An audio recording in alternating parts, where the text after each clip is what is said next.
I feel like we touched on Sailor like a little bit in the past few episodes and whatnot, but like again, I'm gonna say after watching that Graham Stephan interview with Sailor, his complete conviction for Bitcoin and um his belief in it, I guess that's pretty much the same thing, is like really convincing, and it kind of like rubs off on other people. Um, I think I had a different light on Bitcoin specifically. And if you really think about it, if you were just a Bitcoin maxi and you looked at your crypto portfolio today, it would have been like the best it's ever been versus if you just diversified in other cryptocurrencies like I don't know, Dogecoin, Ethereum, Solana, etc.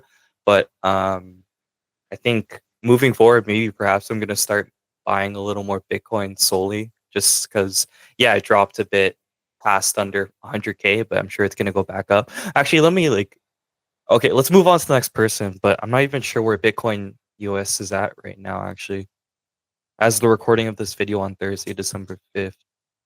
Okay, 97 USD. So I'm sure it's going to come back to 100 really soon. I wouldn't be surprised. So that's my second gift to Tristan.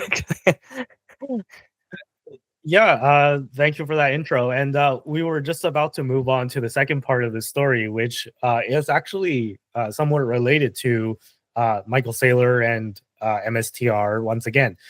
So the second part, or the second story of tonight, and excuse me if I cough a little, I'm a little sick from the wedding and the traveling still. Not my wedding, Tristan's wedding. But yeah.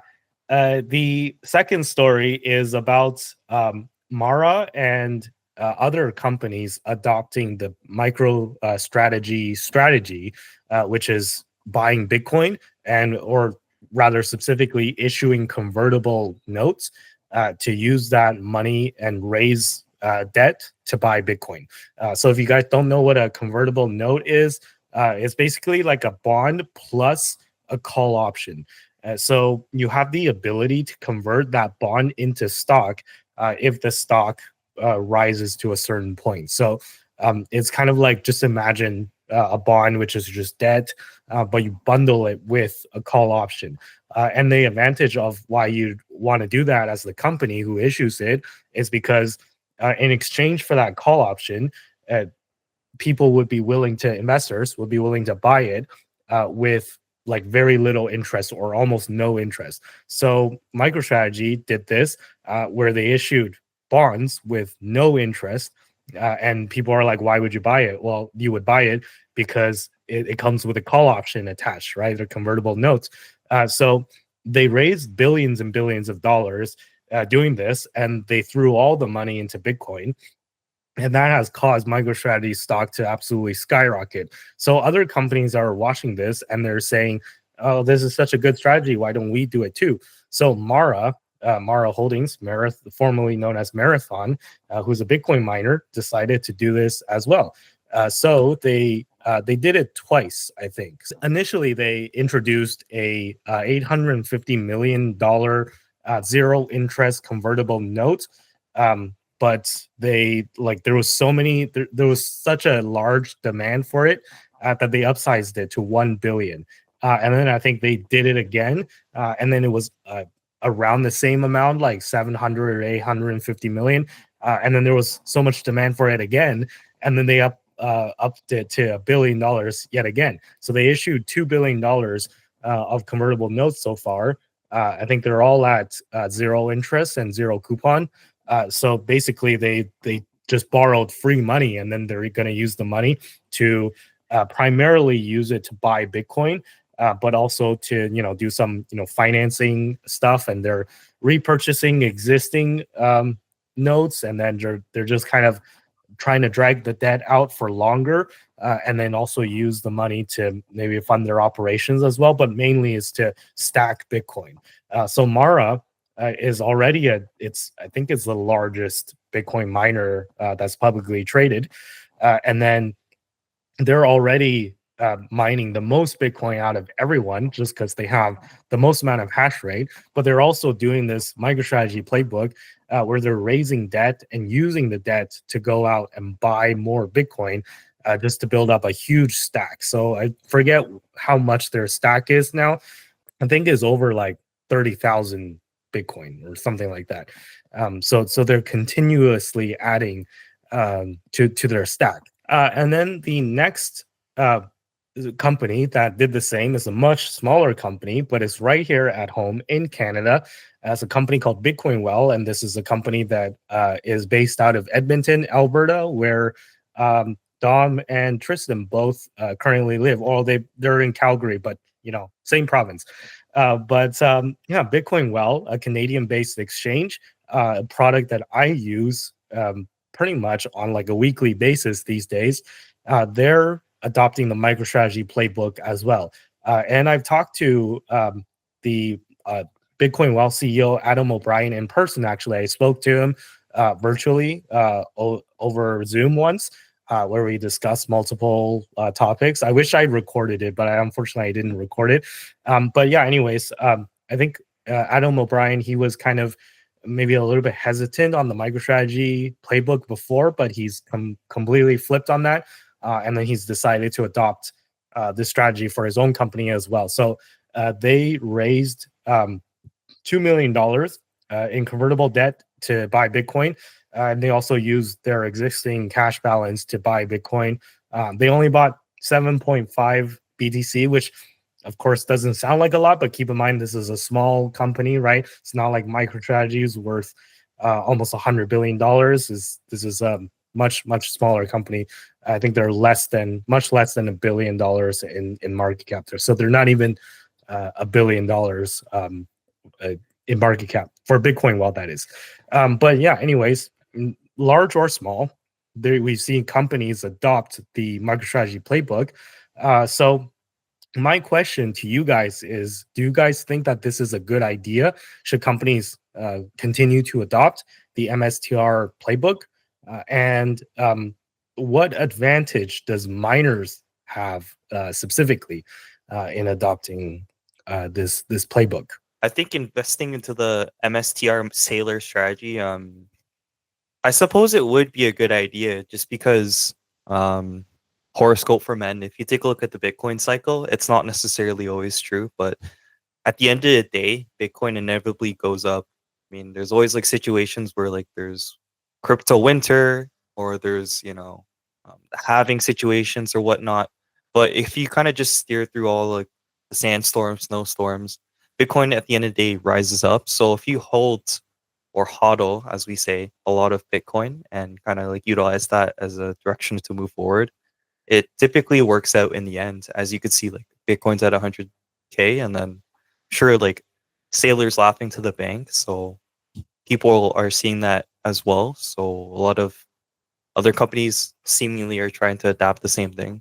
I personally am a huge fan of Bitcoin Well. I personally own the stock myself, and I'm pro Bitcoin Well for sure. Like I like using them pretty much on a weekly basis. You've probably seen them a lot in the mall if you're Canadian.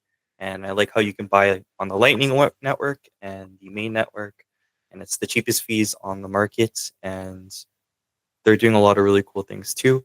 And I'll be honest with you, I'm not really entirely sure the advantage miners have by adapting it, but I guess on the caveat, if you are mining more Bitcoin and simultaneously having more Bitcoin, then you get more Bitcoin naturally. And then if that's the case, then hodl, and then Bitcoin goes to like 200K before you know it. And if you mine and hold, it's probably beneficial. That's the only thing I could think of. So you guys are the experts, so you guys probably know more than me.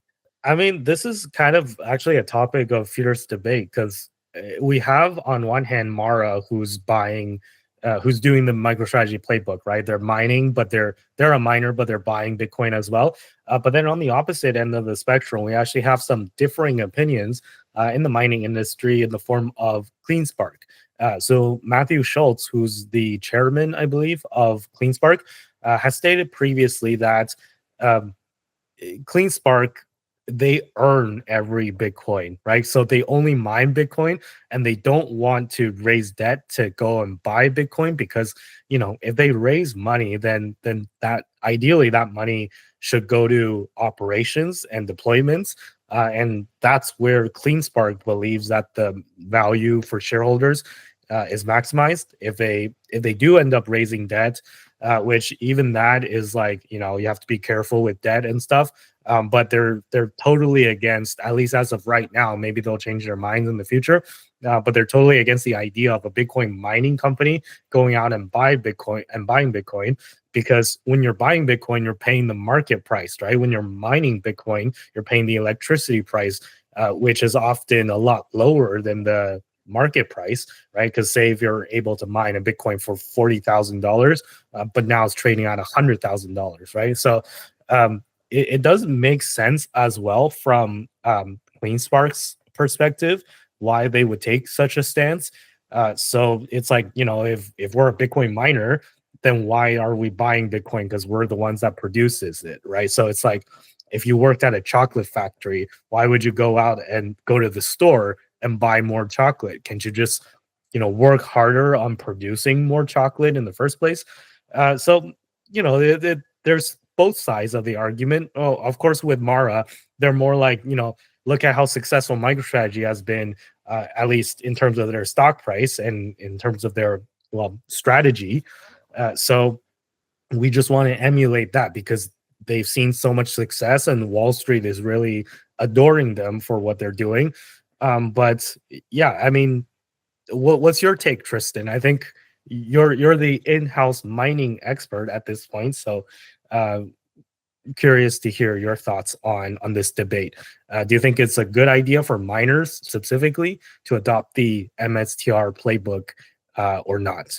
I think it's a weird strat in some regards because from the evaluation of the company perspective, you're now having to take into account multiple different variables to ascertain the price compared to with a pure play mining company. You kind of know, you can kind of look at very similar metrics and be like, okay, they're making more, they're getting more exahash, they're doing well, they're, you know, their cost per Bitcoin is down, you know, that's great.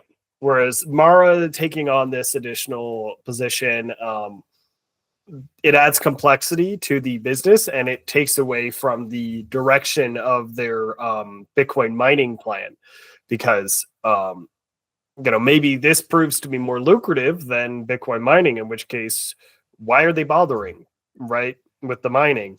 So I think it's something where it could be very beneficial to them, I think, for their stock price because they have been capable of stacking a lot of Bitcoin, and MicroStrategy has obviously been hugely successful pulling this strategy. So as given that they've done it, I would say early enough in the cycle that they could get a lot of money from this. I think the big problem with it is the return date on some of these convertible notes because they do have to return them before the next bull run, which means that it's possible that they may put themselves into a difficult situation where they have to sell Bitcoin at a lower price than they maybe want to in order to fund the repayment of some of these convertible notes. So it's an interesting decision because, like, if it works for them and they're able to kind of be the MicroStrategy of the mining industry, I think that will be really beneficial for Mara.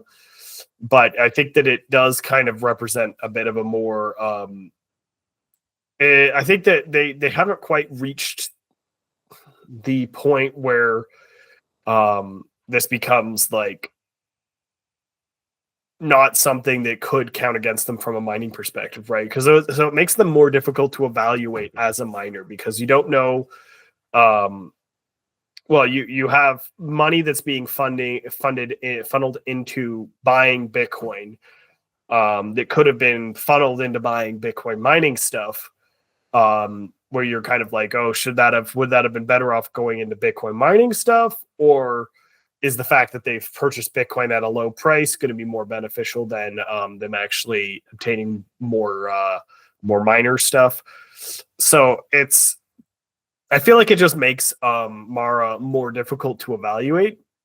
but if we really nail it down in the long run, I think that the strategy is probably going to pay off, which is why I have purchased some Mara shares in general, just because of this news, because I just think that they've managed to position themselves pretty well in this strategy of just building this humongous hodl.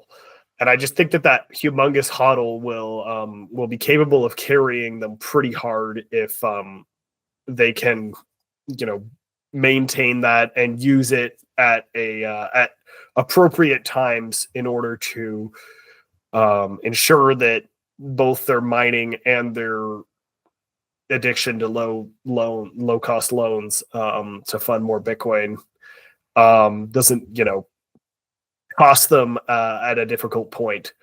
So I think that in the long run, Mara's stock will perform, particularly during this bull run. I think that they just the degree of debt and the due dates being in a potential not bull run do have some cause for concern, but I think that it's overall not that big of a deal.